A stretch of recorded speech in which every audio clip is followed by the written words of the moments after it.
Salutări, bine ați venit la Trick or Trick și vă voi prezenta un truc. Am să rog prietenul să-mi spună un număr de la 10 la 20. 15.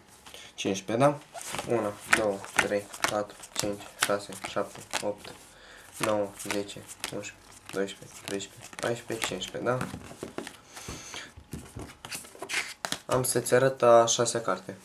1, 2, 3, 4, 5, 6, da? Da. Ține minte. Așa.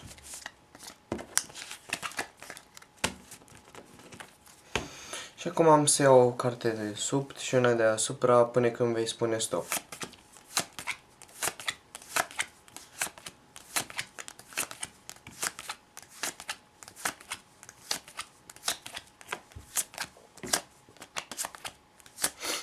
Stop. Așa, da? Acum pachetul ăsta îl voi da deoparte.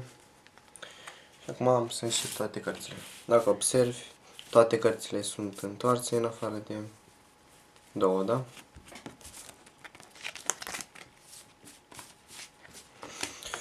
Și asta e cartea ta? Da. Și asta a fost tot și voi reveni cu tutorialul săptămâna viitoare. Nu uitați să vă abonați!